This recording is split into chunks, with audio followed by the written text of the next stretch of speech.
Oi, que temperatura faz no Brasil em dezembro? Entre 20 e 25 graus, mais ou menos. Normalmente uns 25 graus. Bom, é uma temperatura muito agradável, por volta de 20 a 25 graus. Então por que a gente vê filmes e desenhos e cartões de Natal com lugares cheios de neve? Eu creio que por causa dos europeus que se radicaram aqui no Brasil e trouxeram toda essa tradição de Natal tipo europeu, neve, Papai Noel. Talvez trazido pelos imigrantes, e o brasileiro já acostumou com essa tradição. Como seria um Natal tipicamente brasileiro? Tipicamente brasileiro? Um Natal com bastante verão. Bem, seria com roupas mais leves, né? Provavelmente o Papai Noel de charrete, não de trenó com as renas, né? Você deve estar perguntando o que a neve e o Natal têm a ver com a metrologia. É que a metrologia ainda hoje utiliza normas internacionais de medição. E aí, às vezes, que surgem alguns problemas, porque os parâmetros usados em outros países, muitas vezes não se adequam à realidade brasileira, principalmente no que diz respeito ao clima e à temperatura. A gente pode observar isso vendo os relógios comparadores. Você conhece alguma norma brasileira que regulamenta os procedimentos e outras condições de calibração dos relógios comparadores? É isso que a gente vai ver nesta teleaula. Hoje você vai conhecer as normas brasileiras que regulamentam a calibração dos relógios comparadores. Vai aprender como se prepara o relógio comparador para a calibração, como se faz a leitura em uma tabela com desvios totais permissíveis e como, usando diagramas, se identificam erros máximos. Se ajeite na cadeira e pegue seu livro de estudos. Está começando a última teleaula do bloco de metrologia. Sofia, por que a gente tem que adotar tudo que os outros países querem que a gente adote? Calma, Caio. Não é bem assim. Em primeiro lugar, nós precisamos do mercado mundial. Em segundo lugar, grande parte dos parâmetros adotados pelos países desenvolvidos, eles são bem-vindos aqui. Apesar de que em muitas coisas a qualidade, para eles, não é entendida da mesma maneira que por nós. Na metrologia, ela é entendida de uma forma quase idêntica. Ah, mas isso não quer dizer que a gente tenha que adotar todas as normas, todos os detalhes, né, Sofia? Olha, Caio, todos os países resolveram se adequar às mesmas normas. As normas que dão as diretrizes para sistemas de qualidade. O Brasil adotou na íntegra as normas da série ISO 9000. E já que a conversa começou porque a gente estava falando sobre relógios comparadores, a gente pode ver agora qual é a norma brasileira que regulamenta a calibração dos relógios comparadores. A norma brasileira que recomenda os procedimentos é a NBR 6388. E o primeiro parâmetro que a gente deve levar em conta é a repetibilidade do relógio, ou seja, a capacidade do relógio de repetir as leituras para o mesmo comprimento medido. Essa repetição de leituras, ou repetibilidade, deve se dar dentro de algumas condições normais de uso que a gente vai ver agora. A primeira condição é aquela que a gente aciona a haste móvel várias vezes, seguidamente, em diferentes velocidades, até que chegue a uma placa fixa de metal duro e que não se deforme. O relógio deve apresentar as mesmas leituras nessas condições. Outra condição é a de que o relógio deve repetir as leituras mesmo se movimentarmos a placa ou o cilindro em qualquer direção, num plano perpendicular à haste móvel, sendo que esta deve retornar sempre ao mesmo ponto. Ainda não acabou, Caio. O relógio ele deve apresentar a mesma leitura para medições de pequenos deslocamentos. Assim, ó. Eu desloco e a leitura continua a mesma. Mas você está deslocando a haste com alguma medida definida? Esses deslocamentos têm que ser da ordem de 25 micrômetros. E, finalmente, o relógio ele deve ir apresentando a mesma leitura. Se eu levar o ponteiro bem devagar sobre a mesma divisão da escala, várias vezes, assim, ó, primeiro num sentido e depois no outro.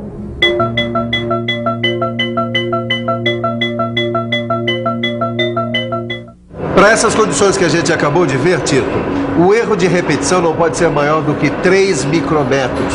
Ah, outra coisa, esses ensaios devem ser feitos no mínimo 5 vezes para cada intervalo da haste. Ah, Silva, me explica melhor isso. Vamos lá. Em alguns relógios, o curso é de 10 milímetros. Pois bem, então esses ensaios devem ser distribuídos entre o início, o meio e o final da haste. Entendeu? Entendeu. Este eixo deve ter a mesma medida, qualquer que seja o ponto que eu selecione. Portanto, se eu não tiver um relógio bem calibrado e não tiver controle sobre o erro que ele me apresenta, eu nunca vou ter a certeza da qualidade da peça. É verdade. Quais as normas que você acha importante seguir? Sobre unidades de medida. Na área de faculdade, de colégios técnicos, seria muito importante seguir essas normas. São importantes para ser seguidas, porque todas elas servem para alguma coisa, certo? E para que servem as normas? As normas eu acho servem para facilitar a vida facilitar as coisas em todos os ramos. Elas também servem para se comunicar. Eu convenciono com alguém dizer que isto aqui é um papel, no momento que a outra pessoa entendeu que isto é um papel, é uma norma entre nós dois que é papel. Eu acho que as normas servem dentro de um mesmo campo de trabalho, quando duas pessoas estão trabalhando na mesma coisa. É isso aí, as normas são fundamentais em alguns setores da nossa vida. Na metrologia, elas garantem a qualidade e parâmetros iguais de avaliação. Nós vamos conferir agora as normas de inspeção dos relógios comparadores. Assim como ocorre com vários outros instrumentos, a calibração de relógios comparadores deve ser feita a temperatura de 20 graus Celsius, temperatura dos laboratórios de metrologia. Isso quando a medição requer exatidão e repetição. Vamos dar uma olhada agora em como se monta o dispositivo de calibração dos relógios comparadores. Preste atenção e fique por dentro.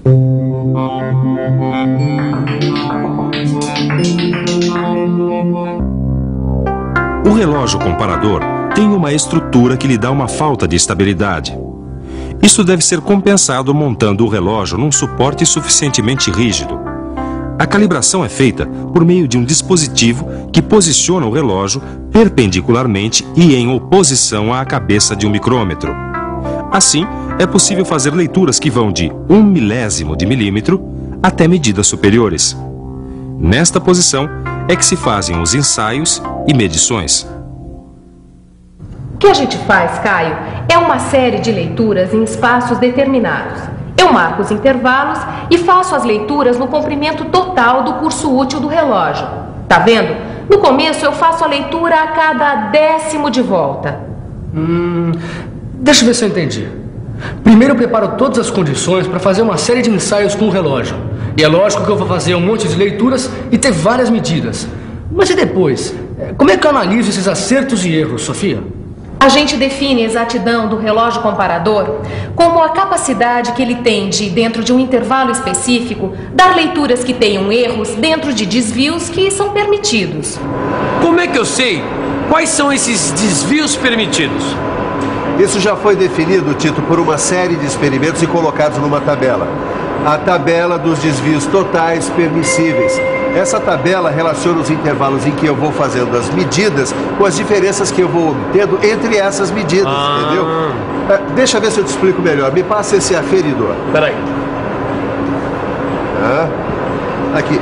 Eu começo com intervalos de 1/10 de volta e vou fazendo as medidas.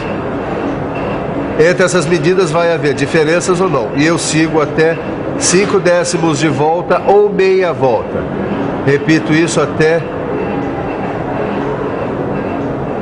para 2 voltas. E para intervalos maiores.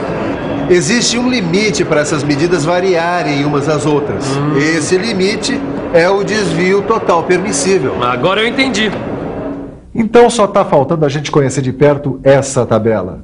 Você pode acompanhar no seu livro de estudos.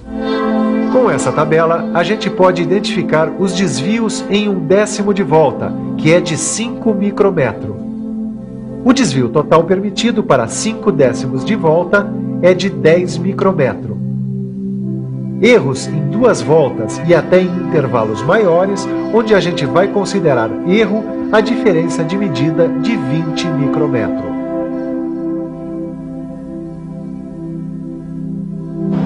Oi, você já teve um problema com um relógio comparador que não estava calibrado? Sim, às vezes nós temos. Sim, a gente controla alturas de ferramentas e uma vez eu estava acertando uma ferramenta de 32, notei que estava com 32,5, aí eu mandei calibrar o relógio, que realmente ele estava fora. Já sim, mais de uma vez. Como é que você percebeu esse problema? Por exemplo, eu tenho uma ferramenta que já vem calibrada para mim, com uma medida específica. E eu passo ela no relógio, está dando uma diferença, então eu desconfio do relógio. Agora a questão é, eu percebo os desvios entre as medidas e faço o que, Sofia? Bom, primeiro a gente analisa todos os desvios para poder identificar os possíveis erros. E os erros variam. Quer dizer, eu vou ter erros mínimos e erros máximos. O que a gente procura fazer é estabelecer parâmetros para saber quais são os erros aceitáveis. Isso eu entendi. O que eu não entendi é como é que se faz isso. Bom, existem algumas maneiras e a mais comum é analisar e demonstrar os erros do relógio através de diagramas. Ô Tito, nesse diagrama dá para observar os erros em função do seu curso útil. Muito bem, todas as leituras devem ser feitas adequadamente em intervalos espaçados. Nesse caso aqui, 1/10 de volta, o que permite demarcar os intervalos do curso útil do relógio e ver o erro máximo do curso útil. Silva, por que esse diagrama apresenta duas linhas? Uma tracejada e a outra contínua. Essas linhas representam uma leitura crescente e outra decrescente, ou seja, o carregamento e o descarregamento da haste do instrumento. Quer dizer que eu vou poder representar o diagrama dos erros de várias maneiras? Vai. Pois é, e você vai poder determinar os períodos que quiser analisar. Por exemplo, eu separei aqui um trecho só com erros da primeira volta do ponteiro do relógio. Aí você vai encontrar o erro máximo da primeira volta. Quer dizer que com o diagrama você acaba tendo uma noção visual do processo de calibração. Exatamente. Quanto mais forem diferentes os erros uns dos outros e quanto mais estiverem fora do desvio permissível, mais longe o relógio comparador vai estar de uma de suas principais qualidades que você já conhece, a repetibilidade.